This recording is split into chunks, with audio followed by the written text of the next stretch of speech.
6 महीने पहले एक फिल्म का टीजर रिलीज होता है। इसमें एक लड़की शालिनी बताती है कि कैसे केरला में 32,000 हिंदू लड़कियों का ट्रैप करके धर्मांतरण किया जाता है।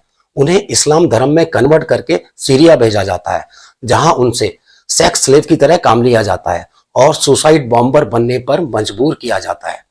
फिल्म का टीजर रातों रात वायरल हो गया, इंटरनेट पर बवाल मच गया।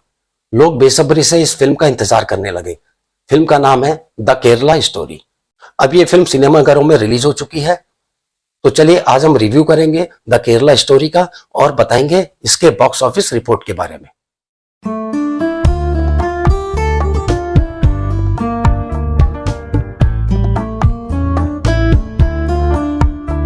नमस्कार दोस्तों, मैं हूं प्रमोद कुमार। इससे पहले कि हम फिल्म का रिव्यू करें, मैं दो चीजें क्लियर करना चाहता हूं। एक तो ये कि इस फिल्म में जो 32,000 हिंदू लड़कियों के धर्मांतरण की बात कही गई है, ये आंकड़ा कहां से आया ये मुझे भी नहीं मालूम, क्योंकि इसके कोई भी तथ्य या प्रमाण कहीं मिलते नहीं है। तो हम इन आंकड़ों की कोई बात नहीं करेंगे, हम सिर्फ फिल्म का रिव्यू देंगे।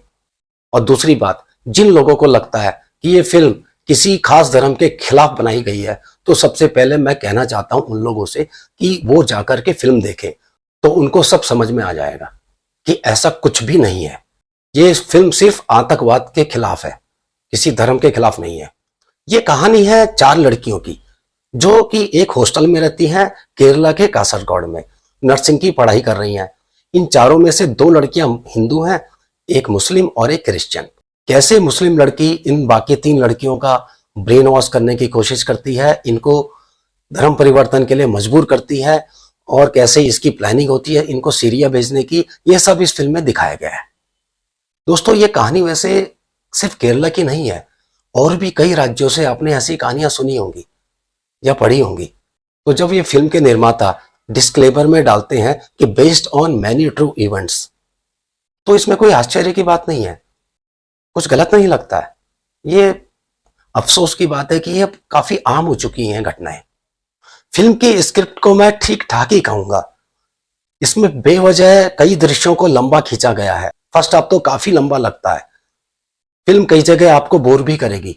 फिल्म की अवधि को अगर 30 मिनट भी कम किया जाता तो ज्यादा अच्छा रहता, और इससे फिल्म में कोई प्रभाव नहीं पड़ने वाला था।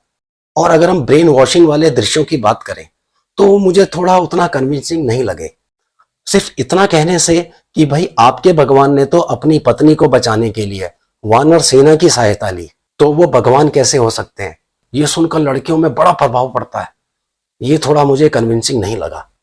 इसमें कुछ एलिमेंट्स और डालने चाहिए थे और चीजों को धीरे धीरे ग्रेजुअली बिल्डअप करना चाहिए था, तो फिर यह स्क्रिप्ट एक प्रभावशाली बन सकती थी। बात करें एक्टिंग की, तो सभी ने ठीक ठाक अभिनय किया है।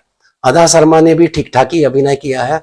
हाँ, वैसे ये एक मुश्किल किरदार था, तो इसमें अच्छी एक्टिंग की गुंजाइश रहती है, वहां पर वो कुछ खास नहीं कर पाई। फिल्म को डायरेक्ट किया है सुदीप्तो सेन ने। उनका डायरेक्शन भी ठीक ठाक ही था। वो थोड़ा सा और किरदारों को उभार कर दिखाते तो फिल्म थोड़ी सी और प्रभावशाली बन सकती थी। इस तरह के सब्जेक्ट में जो गंभीरता चाहिए होती है, वो पार्ट मिसिंग था उनके डायरेक्शन में। हाँ, उन्होंने जो फिल्म में 2 फ्लैशबैक्स पैरेलल एक साथ चलाते हुए दिखाया है, उससे फिल्म में एक इंटरेस्ट बना रहता है। फिल्म की बैकग्राउंड म्यूजिक की बात करें तो वो कुछ खास नहीं था, एवरेज ही मैं कहूंगा उसे। फिल्म में हिंदी और मलयालम भाषा में गाने हैं जो कि कुछ खास नहीं है। तो मैं इस फिल्म को दूंगा 5 में से 3 स्टार। तो चलिए अब हम बात करते हैं फिल्म की बॉक्स ऑफिस रिपोर्ट के बारे में। देखिए, इस फिल्म की टोटल कॉस्ट थी 40 करोड़, और बॉक्स ऑफिस पर इसका जो अभी तक का कलेक्शन रहा है 9 दिनों का, वो इस प्रकार है। डे 1 को इसने कमाई, यानी फ्राइडे को 6 करोड़ 75 लाख रुपए का बिजनेस किया, जो कि एक कम बजट की मूवी के लिए बड़ा डिसेंट फिगर है ये। डे 2 को इसने 10.5 करोड़ की कमाई की, और डे 3 को जंप करते हुए इसने 16 करोड़ की बम्पर कमाई की, यानी कि वो संडे का दिन था। अब इसकी परीक्षा की घड़ी थी डे 4, यानी कि मंडे, जो कि इसने 10 करोड़ कमाकर ये दिखा दिया कि भाई ये लंबी रेस का घोड़ा है।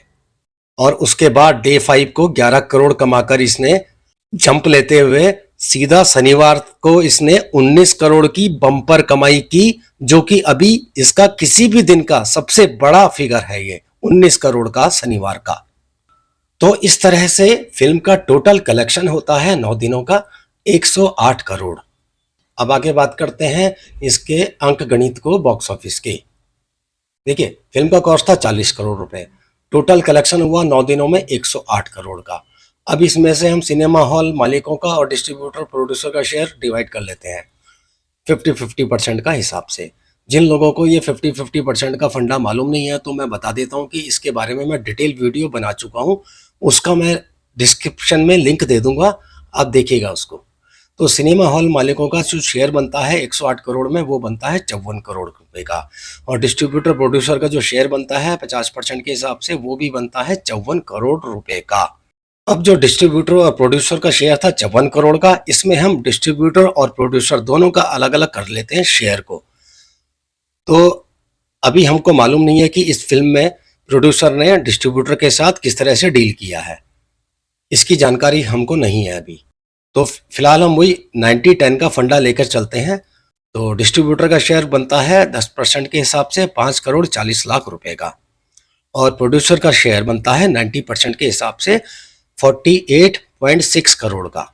अब इस प्रॉफिट से हम टोटल प्रोडक्शन कॉस्ट को माइनस कर लेते हैं कि जो आता है 8.6 करोड़ का, यानी कि अभी तक 9 दिनों में 8.6 करोड़ का मुनाफा कमाया है, एकदम शुद्ध मुनाफा प्रोड्यूसर ने।